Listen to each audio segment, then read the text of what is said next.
अंडमान निकोबार द्वीप समूह के दौरे पर आए माननीय पत्तन, पोत परिवहन और जलमार्ग राज्य मंत्री शांतनु ठाकुर ने राजनिवास में अंडमान तथा निकोबार द्वीप समूह के माननीय उपराज्यपाल एवं द्वीप विकास एजेंसी के उपाध्यक्ष एडमिरल डी.के. जोशी से भेंट की।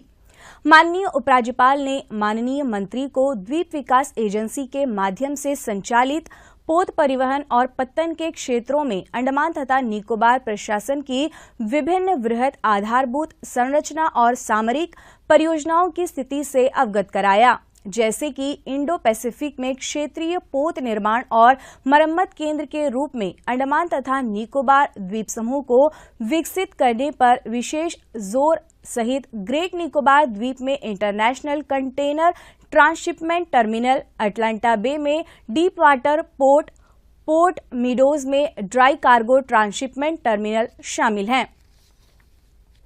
भारतीय स्टेट बैंक ने द्वीप पर्यटन महोत्सव में अपना स्टॉल लगाया है। इस स्टॉल में बैंक की योजनाओं, सरकार की योजनाओं और स्वरोजगार स्थापित करने वाले बेरोजगार युवाओं के लिए अवसरों को भी प्रदर्शित किया गया है। इस स्टॉल में आने वाले लोगों को बैंक की योजनाओं और सुविधाओं के साथ साथ साइबर अपराध के बारे में भी जानकारी दी जा रही है। इसके अलावा स्टेट बैंक में बेरोजगार शिक्षित युवाओं के लिए वैकेंसी भी हैं। यहां पर जूनियर एसोसिएट के पद पर भर्ती के लिए आवेदन फॉर्म भी जारी किए जा रहे हैं। इस पद पर आवेदन करने की अंतिम तारीख 6 जनवरी है। ये जो स्टॉल हम लोग यहाँ लगाए हैं, यहाँ में हम लोगों को जानकारी देना चाहेंगे। साइबर क्राइम्स जो बहुत ज़्यादा चल रहा है आजकल, हमारे लोगों को जागरूक करना चाहेंगे। साइबर अरेस्ट के बारे में उनको बताना चाहेंगे कैसा वो सावधानी बरते और अपने अकाउंट, अपने कीमती अमाउंट को कैसे बचाया जा सकता है। इसके अलावा हम हमारे जो बैंक से जितने सारे स्कीम्स है उसकी जानकारी यहाँ देते हैं। और एक खबर भी यहाँ से हम लोग जो बेरोजगार युवक है, जो ग्रेजुएट युवक है, उनको हम ये बताना चाहेंगे कि हमारे बैंक यहाँ अंडमान निकोबार आइलैंड्स के लिए खास करके 70 जूनियर एसोसिएट जो क्लरिकल कैडर के लिए है वैकेंसी है और उसका अंतिम तारीख 6 तारीख है। तो हम लोग यहाँ में जो भी विजिट करते हैं उनको इसका भी जानकारी देते हैं कि आप आइए, अपने फॉर्म्स भरिए। जो भी ग्रेजुएट्स है 6 तारीख से पहले अपना फॉर्म्स भरिए और अच्छी तरह से तैयारी कीजिए। भारत का नंबर 1 बैंक में आप अपना सिलेक्शन का सुनिश्चित करें ताकि आप और लोगों को यहाँ बैठ के सर्व कर सकते हैं। यहाँ पे बहुत सारे स्कीम्स के बारे में आपको जानकारी मिलेगी। गवर्नमेंट जो स्पॉन्सर स्कीम है, जैसे बहुत सारा पीएम फ्लैगशिप स्कीम्स है जिसके बारे में आपको जानकारी मिलेगी। इस तरह आप यहाँ पे हमारे पीछे देख सकते हैं बैनर में अटल पेंशन योजना एक है जो 18 साल से लेकर 40 साल के बीच में जो अनऑर्गेनाइज सेक्टर में जो लोग काम करते हैं उनको इसमें पेंशन का बेनिफिट है।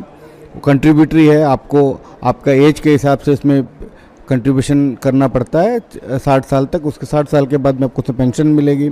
साथ ही साथ प्रधानमंत्री सुरक्षा बीमा योजना एक एक्सीडेंटल इंश्योरेंस है जो मात्र पूरा साल में 20 रुपये का प्रीमियम देने से आपको 2 लाख रुपये का एक्सीडेंटल इंश्योरेंस मिलता है।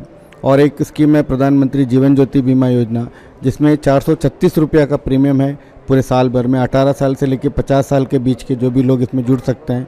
इसमें भी अगर कोई भी वजह से अगर मृत्यु हो जाता है तो उनके परिवार को 2 लाख रुपये का बेनिफिट मिलता है। और बहुत सारे ऐसे स्कीम्स हैं जिसके बारे में आपको यहाँ जानकारी मिलेगी। मेरे लोगों से दरख्वास्त है, रिक्वेस्ट है कि आप लोग एक बार विजिट करिए और इस तरह का जानकारी हासिल करिए। हाल ही में श्री विजयपुरम में आयोजित 23वें राज्य स्कूल खेल कूद में डिगलीपुर शिक्षा अंचल ने बेहतरीन प्रदर्शन करते हुए पदक जीते। पदक जीतकर डिगलीपुर पहुंचने पर उप शिक्षा अधिकारी कार्यालय की ओर से डिगलीपुर के विवेकानंद स्टेडियम में सम्मान समारोह का आयोजन हुआ। समारोह में सहायक आयुक्त कमलेश्वर राव मुख्य अतिथि थे। उप शिक्षा अधिकारी सुलोचना ने मुख्य अतिथि खिलाड़ियों और अन्य गणमान्य लोगों का स्वागत करते हुए जानकारी दी कि डिगलीपुर अंचल के युवा स्कूल खिलाड़ियों ने स्कूल खेलकूद में सर्वश्रेष्ठ प्रदर्शन करते हुए 5 स्वर्ण, 15 रजत और 6 कांस्य पदक जीते। उप शिक्षा अधिकारी ने इन खिलाड़ियों की तैयारियों पर भी विस्तार से जानकारी दी। मुख्य अतिथि सहायक आयुक्त ने समारोह को संबोधित करते हुए राज्य स्तरीय प्रतियोगिताओं में अपने अंचल के खिलाड़ियों के बेहतरीन प्रदर्शन और उपलब्धियों पर खुशी जाहिर की। उन्होंने खिलाड़ियों और स्कूलों को बधाई दी तथा उम्मीद जताई कि खिलाड़ी अपने कड़ी मेहनत और प्रतिबद्धता के साथ अपने कौशलों को आगे बढ़ाएंगे। इस सम्मान समारोह में पीएम श्री सुभाष ग्राम और राजकीय वरिष्ठ माध्यमिक विद्यालय डिगलीपुर के स्कूलों से 500 से अधिक विद्यार्थी शामिल हुए। प्रदर्शनी मैदान में चल रहे द्वीप पर्यटन महोत्सव में जरावा और निकोबारी हट लोगों के लिए आकर्षण का केंद्र बना हुआ है। जरावा हट को उनके प्राकृतिक तरीके से बनाया गया है। जरावा जनजाति के लोग इसी प्रकार की झोपड़ी बनाकर उसमें वास कर रहे हैं।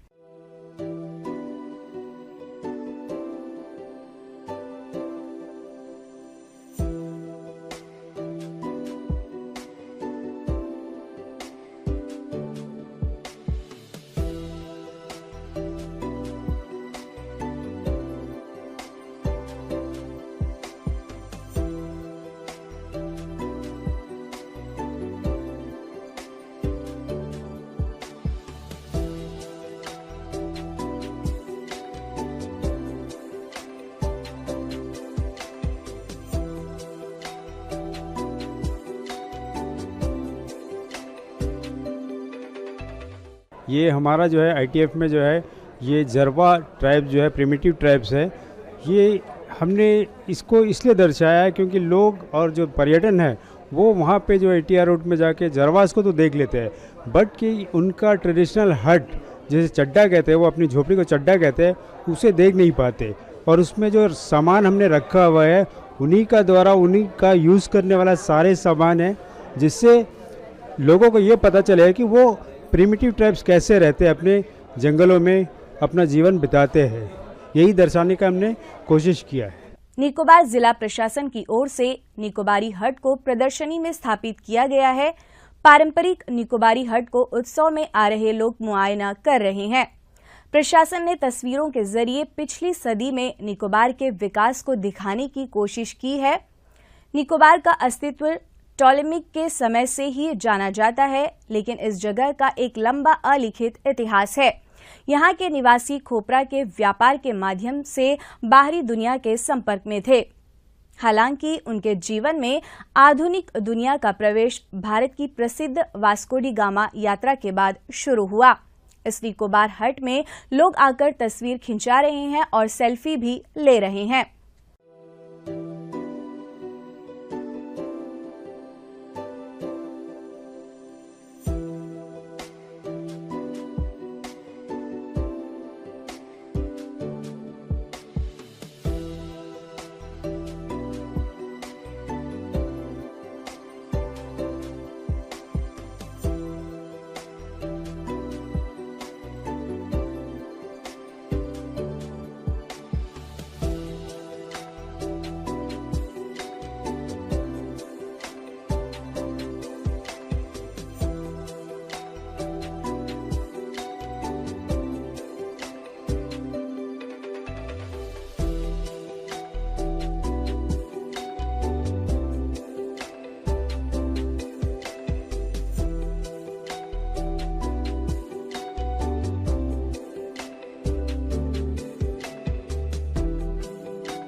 हम लोगों ने यहाँ ये कोशिश किया है ये समझाने को पूरा सारे लोगों को कि किस तरह से एक ट्राइबल ग्रुप एक आदमी का प्रयास से, एक कम्युनिटी का प्रयास से धीरे धीरे आगे बढ़ के अपना देश में अपना कल्चर का और सब कुछ उनके जीवन शैली सब कुछ को आगे बढ़ा के कैसे देश का एक हिस्सा बन रहे हैं। ये चीज़ को हम लोग दिखाने के लिए यहाँ पे कोशिश कर रहे हैं। और हमें ये चीज़ का मार्गदर्शन हमारे डीसी साहब और हमारे एसी साहब दोनों का, जो एसी HQ है, ये दोनों का बहुत सपोर्टिव थे हमारे लिए। और मैं और मेरा जो कलीग है जॉन, हम दोनों ने कोशिश किया है कि यहाँ पे हम लोग पूरा ट्राइबल समाज को, एक कम्युनिटी को दिखा पाए सबके लिए। दक्षिण अंडमान जिला प्रशासन के राजस्व अधिकारियों ने भारतीय तटरक्षक बल द्वारा आयोजित 1 दिवसीय क्षेत्रीय स्तर के प्रदूषण प्रतिक्रिया अभ्यास के दौरान विशेष प्रशिक्षण प्राप्त किया। अभ्यास का उद्देश्य समुद्री प्रदूषण की घटनाओं को प्रभावी ढंग से प्रबंधित करने में राजस्व अधिकारियों की महत्वपूर्ण भूमिका पर जोर देते हुए तैयारी समन्वय को बढ़ाना था।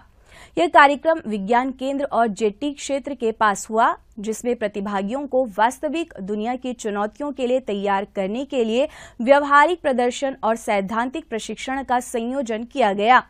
इस पहल का एक प्रमुख आकर्षण भारतीय तटरक्षक जहाज विजित पर व्यावहारिक प्रशिक्षण सत्र था, जहां राजस्व अधिकारियों को तेल रिसाव से निपटने और उनके पर्यावरणीय प्रभाव को प्रभावी ढंग से कम करने के लिए गहन ज्ञान और व्यावहारिक कौशल से लैस किया गया था। अभ्यास में नकली परिदृश्यों में विशेष प्रदूषण प्रतिक्रिया उपकरण और लॉजिस्टिक की तैनाती का भी प्रदर्शन किया गया, जिससे अधिकारियों को वास्तविक समय की आपातकालीन प्रबंधन प्रथाओं का अमूल्य अनुभव मिला। इन गतिविधियों ने ऐसी घटनाओं के दौरान पर्यावरणीय क्षति को कम करने में त्वरित और समन्वित कार्रवाई के महत्व को रेखांकित किया।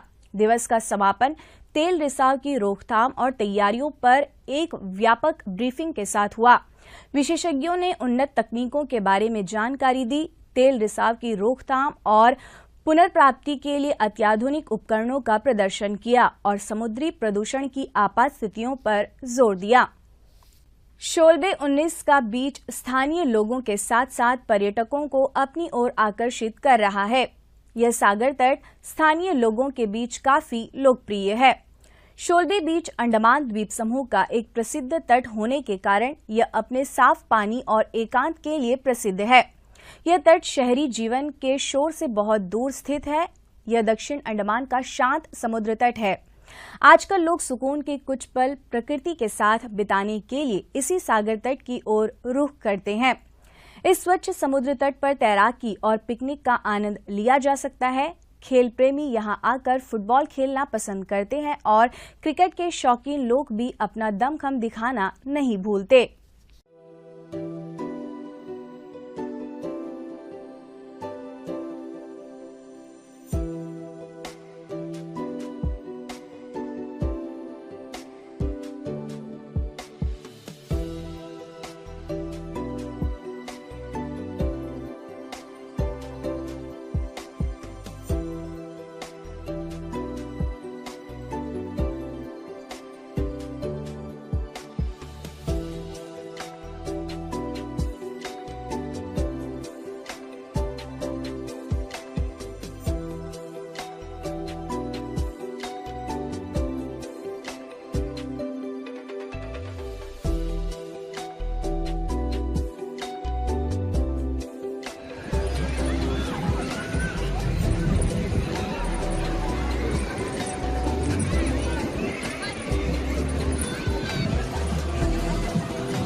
ये जो है बिल्कुल नेचुरल है।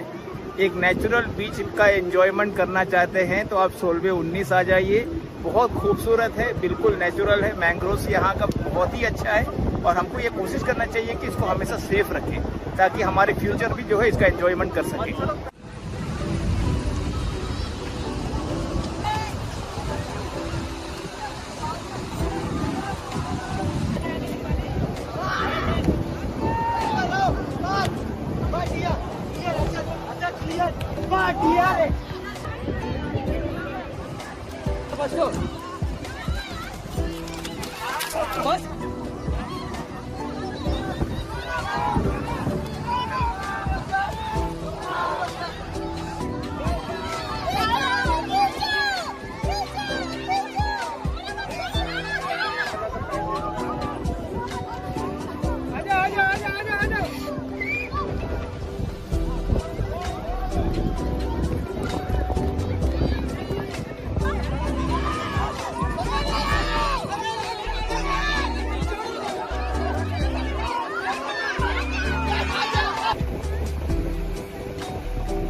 अंडमान तथा निकोबार एड्स नियंत्रण सोसाइटी ने स्वास्थ्य सेवा निदेशालय के जीबी पंत अस्पताल के रक्त केंद्र के साथ मिलकर श्री विजयपुरम के लंबा लाइन स्थित विवेकानंद केंद्र विद्यालय में रक्तदान शिविर का आयोजन किया। स्वैच्छिक रक्तदाताओं ने कुल 43 यूनिट रक्तदान किया। रक्तदान करने वालों की रक्तदान करने की पात्रता की जांच की गई तथा रक्तदान के विभिन्न पहलुओं और महत्व के बारे में रक्तदाताओं को जानकारी दी गई। श्री विजयपुरम स्थित जीबी पंत अस्पताल के रक्त केंद्र तथा अंडमान तथा निकोबार एड्स नियंत्रण सोसाइटी की तकनीकी टीम ने सुनिश्चित किया कि दान की गई रक्त इकाइयों की रक्त संचारी रोगों तथा पात्रता मानदंडों के लिए भी रक्तदाताओं की जांच की।